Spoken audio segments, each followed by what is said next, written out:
I will never be able to go back.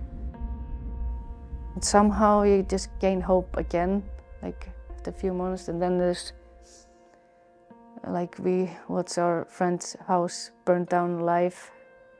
All of us just sitting the whole day and watching it burn down, and then again we're like, no, we're never going back.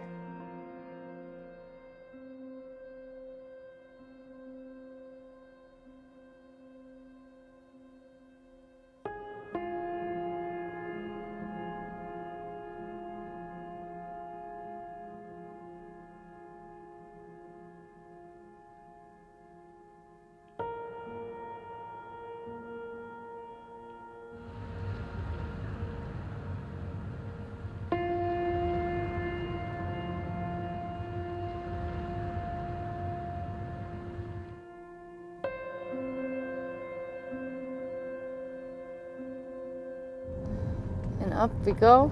It's so weird, because it used to be just straight roads. Just gonna show you here, biggest and oldest house, the grey one. They all lived here except one brother, with the mother as well. And it's completely ruined. It's one of the oldest houses with the biggest history.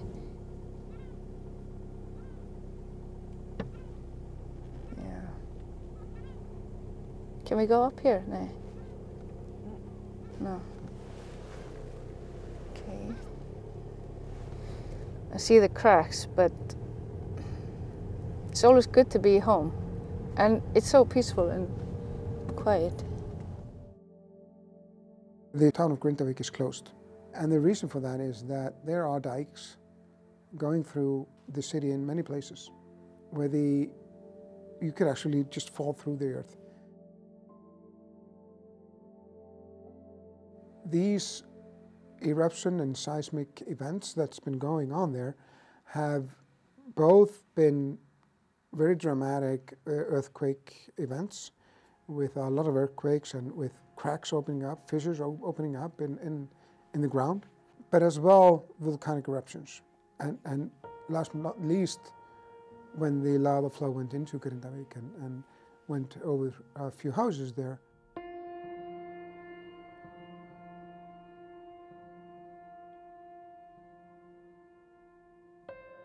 Udbrudene, som vi har nu, de ligger herover, og her har vi Grindavik, og selve det vulkanske system, det ligger altså her, så det ligger sådan for enden af det her vulkanske system.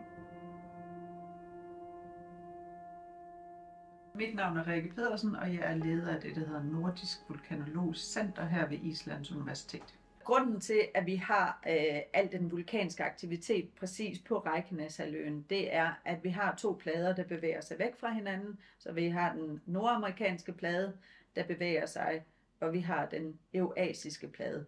De bevæger sig væk fra hinanden med omtrent en hastighed, som fingernegl gror sådan 2 cm per år. Og eftersom vi ikke har haft nogen vulkansk aktivitet i 800 år, så den strækning, der har været af det tyndeste lag i overfladen, det er simpelthen kommet til bristepunktet. Så derfor så har man brug for at få dem repareret, og det gør man nedefra med smelte, der kommer fra større dyb og op mod overfladen og reparerer pladeren. At vi så i de sidste 4 måneder har haft 4 udbrud, det er ud over det sædvanlige.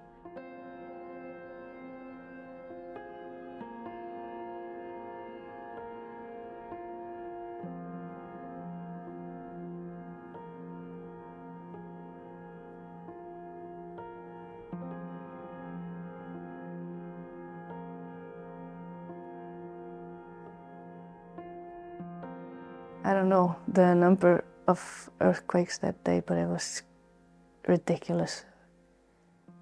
6 o'clock, it was a very big earthquake. So I decided to call my ex-husband and ask him if the kids were okay. And I asked him to go out of the town with them so I could be calm. There was non-stop, you can feel the earthquake, and it's just like earthquake. But while there was no earthquake, it was still moving, like everything. Even though there wasn't like noise and shaking, it was just like we were in a waterbed or something. And then one of my friends called me to tell me the main road to Grindavík had split up. It was just like someone put a helmet on my head. Like, I stopped hearing when he said the road was like cracked open, and I have to go. I just hold my breath kind of the whole way until I saw the lights of Reykjavík. I'm like, phew, okay. I just cannot wait to stop the car, and I just went straight in, and I just sat on the floor. We didn't know how good our life was until we lost it.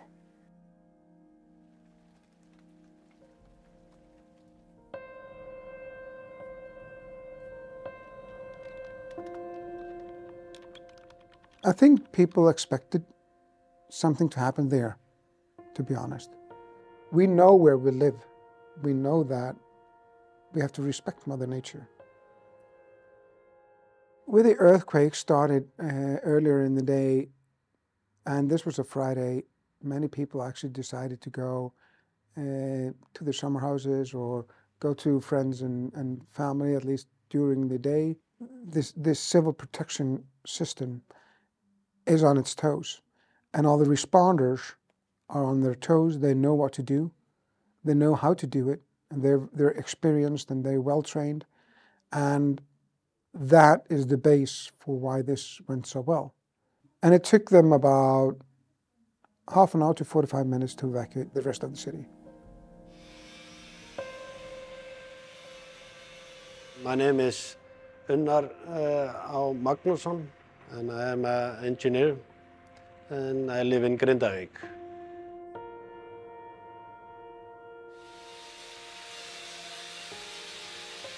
I'm in the fire department, and I was part of the rescue in the fire department that day. We had two teams on the fire department that we were trying to help the people going out of the town, so everything would go smoothly. I think it was about 10 o'clock or something that everybody have left the town. We took a decision in the fire department just to keep 6 guys left, and the other ones just went home.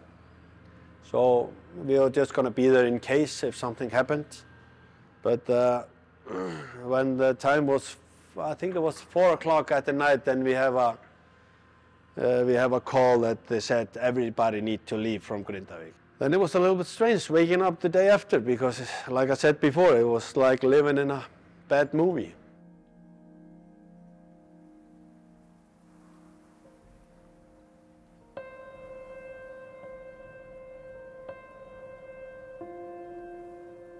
My name is August Leo Sveinsson. I'm a resident of Grindavík town. I work at the Blue Lagoon as a front of house manager. On the day of the evacuation, we were preparing for a ceremony. Me and my wife were getting married. So we had all of our friends, families, they were gathering together in Grindavík to celebrate with us. I remember the earthquake, they started around lunchtime, big earthquakes. So we started to think, okay, hopefully this is just few earthquakes because we're quite used to them. But as the day got later during the day, they always got more and more, and they were just in my mind they were always bigger and bigger. My kids have all grown up in Grindavík. We moved to this apartment in '99, and we bought a big house 2002. So my kids have all been grown up in the same house. It was a good community to raise a family because everybody knew everyone, and everybody took care of each other, and you feel like you were safe. Maybe it's strange to say that, but you feel like you were safe. So now we have bought a new house in Hafnarfjörður, and everybody is looking forward to move there just to be able to call something their own, their home. We need that now, to be able to call something home. We felt all kinds of feelings, but mainly we were just really confused what to do. Are we going to carry on and just celebrate hopefully the best day of our life, with everybody else in Grindavík without any home. So we felt really bad, and sometimes we just wanted to stop it and just cancel it or delay it. But we left from our house wearing just the clothing that we were wearing and just holding the suits for the wedding in our hands. That's how we left our house at that point. We ended up spending the wedding in a different city called Hveragerði. It's my originally hometown. And so we set up a new ceremony in like 15 hours or so.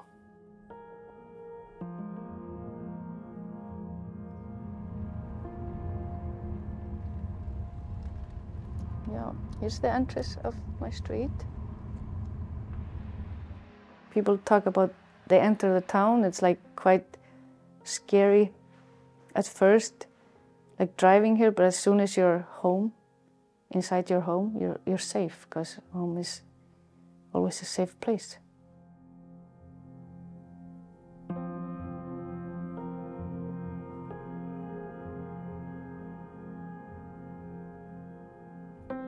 It's my favorite place in the world, this hot tub.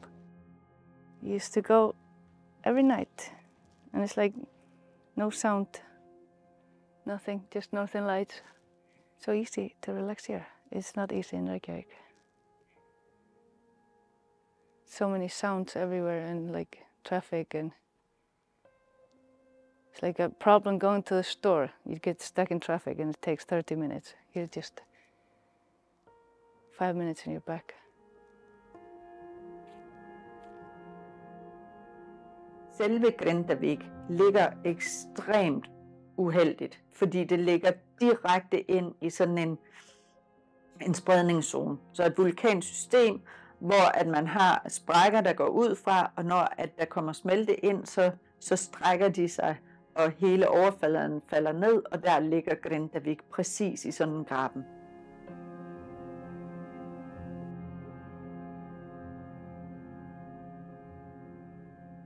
Præcis hvorfor det er lige nu, det kan vi ikke sige, men altså, jeg vil sige, det er den typiske pause for Reykjaneshalvøen. Det er de her omtrent 800-900 år, og det var 820 år siden, at der havde været et udbrud.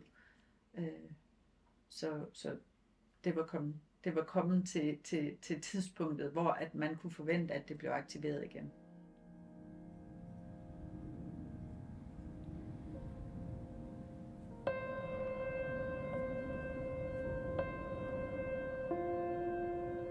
My name is Bjarki, and I live in Grindavik. I've been living in Grindavik my whole life, for 51 years. I'm staying in a different place, but during this lamb season time, we are staying here in town. I've chosen to stay here because we have to take care of the sheep during this lamb season, so we cannot leave them behind. We were putting the plastic tags in the ears of the lambs, and so we can, collect the red lambs with their mother, and if we need to, gather them into a trailer or something to take them in a different place. But that's about it about the evacuation plan we have. It doesn't come with any fear to stay here. So during this situation, when it started, the last eruption started, it just started again. So we are, it's crazy, but we are kind of getting used to this. Grindavik means everything to me. I've been here my whole life, and I don't know anything else. I haven't lived anywhere else.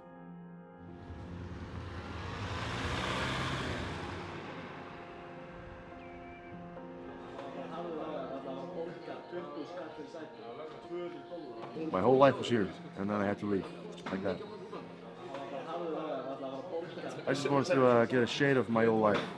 See the people, everyone here lived in Grindavík, so it's nice to talk to people that actually lived in Grindavík, because Reykjavík, it really is a big city to me. We meet up at basketball games, Grindavík basketball games. That's basically it though. And then when we party all over town, then we meet in Reykjavík, but that's about it. We were all born and raised here, so we still talk. It's like a family. It's a small family, so it's very hard because we're all spread over the island right now. But there's always that connection. Always. I just want to go back to how I was living, the past, but I know that's not real. So now I'm just trying to adjust to a new life in Reykjavik. Situationen i Grindavík lige i øjeblikket er meget uvis, og derfor er beskeden fra Meteorologisk Institut, som har ansvaret for overvågningen af de islandske vulkaner, er, at man kan ikke forvente at få en lang advarsel. Det forvarsel, som jeg har haft tidligere, det har været alt fra 30 minutter og så op i 5 timer måske. Mit navn er Bjarki Kaldalons Pris, og jeg er geolog på Meteorologisk Institut. Så lige i øjeblikket så er jeg på den første af 3 nattevagter, og den foregår fra 7 om aftenen til 7 næste morgen. Ja, herra Bjarki er Vestor.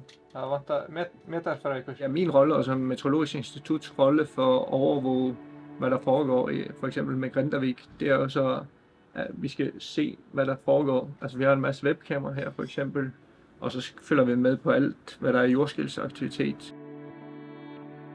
Og det her kort, det viser så jordskælvene her, Grindavík, og så har du krateret heroppe, Syndnugagi. Jeg skal ikke prøve at oversætte det til dansk.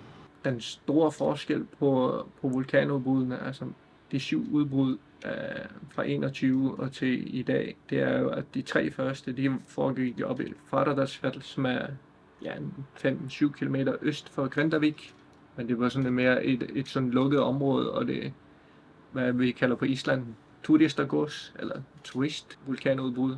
Fordi det var noget folk, de kunne gå og kigge på, og man kunne gå derop, og det var spændende, og man kunne stå der næsten ved siden af laveren eller krater, mens de 4, vi har haft nu her siden december, de selvfølgelig foregår meget, meget tæt på Grindavík, og på den blå lagune, og på Svartsengi, kraftværket, og det er jo så et helt andet skala, og det er ikke nogen turistudbrud, så du må ikke rigtig gå derhen som turist, selvom der er nogen, der gør det alligevel. Nu bor der måske 20-30 mennesker eller noget i Grindavík per nat, men der bor ikke nogen med små børn og nogle ting, og du kan ikke bare slippe små børn ud i Grindavík igen i naturen. Så der er stadig en risiko, og det er det, som beboerne skal også have i baghovedet, at de kan ikke forvente at få lang tid til at komme væk derfra.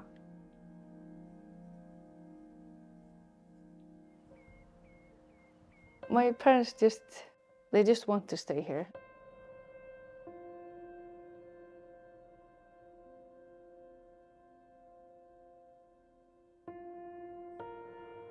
I don't like the idea of have to leave my home, because this is my home. This is the best place in the whole world. It's the next place to heaven. On a good day, you can see heaven.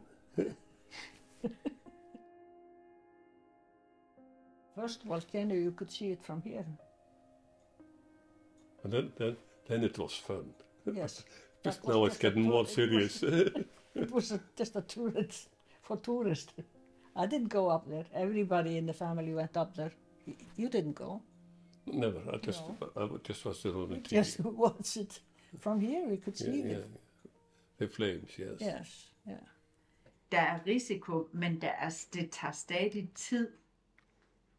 Lavaen kommer ikke bare vælten ud, og så 5 minutter senere, og så er hele Grindavík dækket af lava. Altså, det er ikke den form for hastighed. Man skal nok kunne nå at komme væk derfra. We have plenty of time to escape. Like I said, I have no... What the scientists say, they say it could take only an hour. The police don't know what's up there. I think they don't know what's down there. Jeg kan godt forstå, at nogle af de mennesker, der bor i Grindavík, at de har valgt at tage tilbage til deres hjem. De har boet der måske i 50 år, og det er der, de føler sig hjemme. Men de tager en risiko, fordi at vi er i det her usikre tidsrum nu, og hvor vi ikke ved, om man rent faktisk kan give en advarselsperiode. Let us take care of us.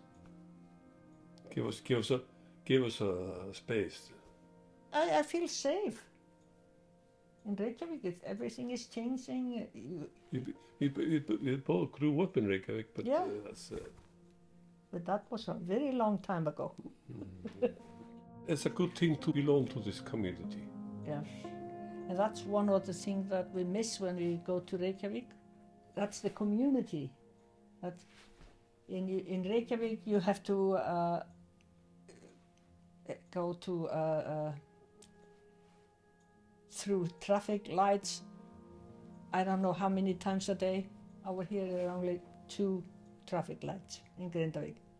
And that's and they where the school is. They turn it off so we can see the northern light.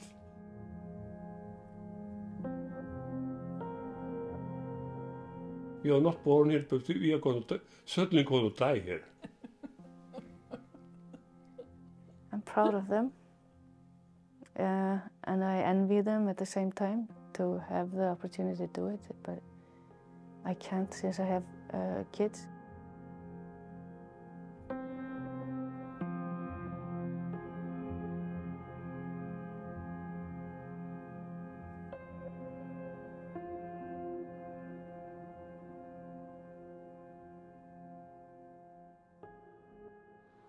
When we had those 10 minutes, I took this painting, and it's dear to me, but it wasn't to my 10-year-old daughter. She used to hate it and think it's ugly until I brought it home that day. She just like hugged the picture. I was like, oh my God, it's so beautiful. Because it was home to her, I think. It's weird how things change when, I don't know. Yeah. She thinks we're coming back. Always when I wake up, before I put her to school, I put on the TV and it's Eruption going on. And then one day I was gonna drive her to school and she's like, where's not the volcano on the TV? I was like, because it's finished. It turned off. And she's like, yes. So they're gonna start fixing and we're going home. And I just went straight to the room to cry. Just like, ah. I just can't tell her that we might not go home. Maybe when she's like after 10 years or something, I don't know. But then, of course, it will not be any friends or anything, so I don't know. Yeah.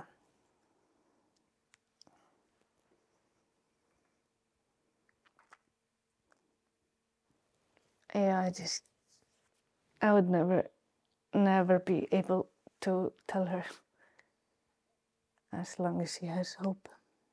Like, yeah.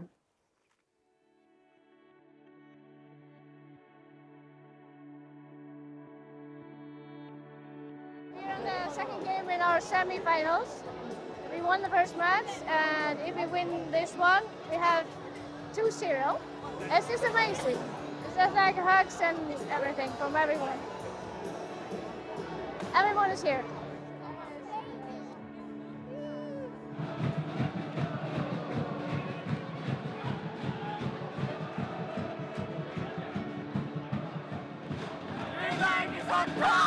It's the logo of Grindavík, man.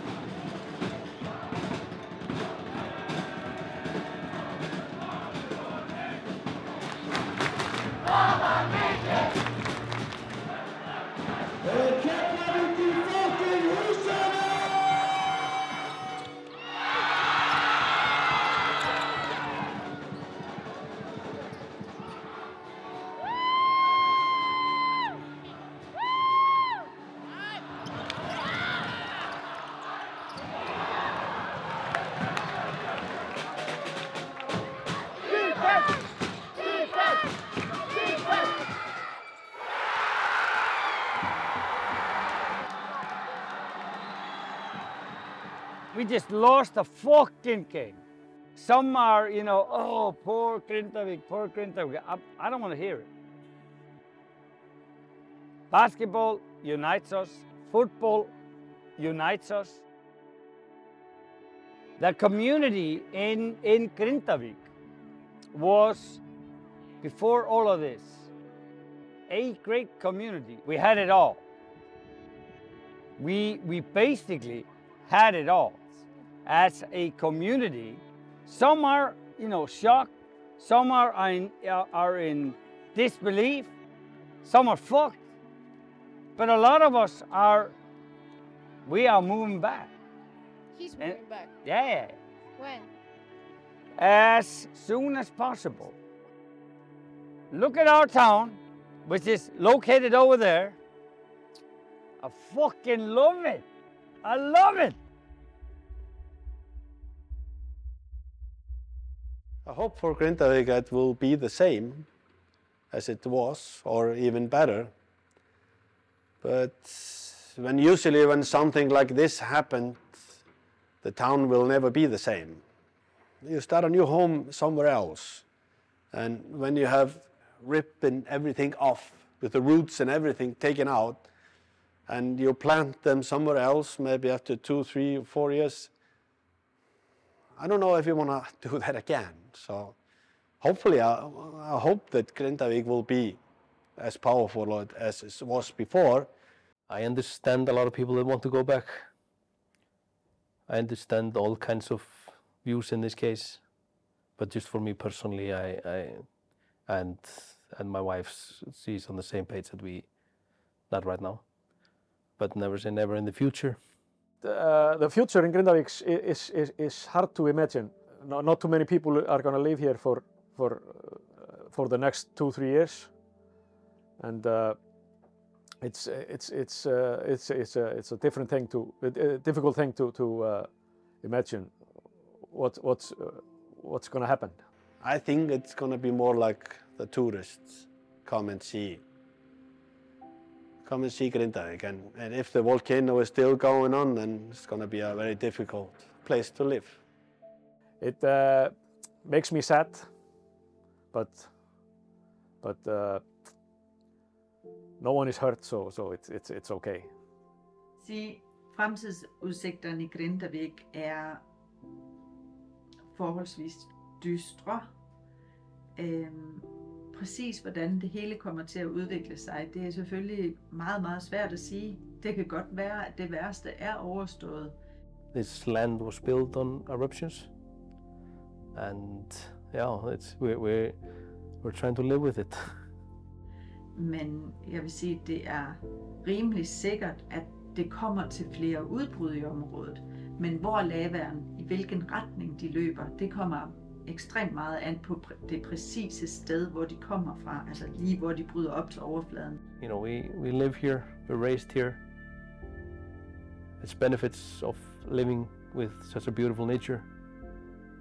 That's privilege, but it has its downside as well. The people of Iceland is very quick forgetting things. Like now there's a sun outside, then we are all of a sudden forgot the winter. You cannot live on Iceland if you don't forget things very quick. So when the volcano was there was no problem living next to it. There's a lot of people now who wants to live in Grindavík, but the volcano is still going on because they see everything is good. Now we are expecting another eruption. Just might happen today. You kind of can't rest.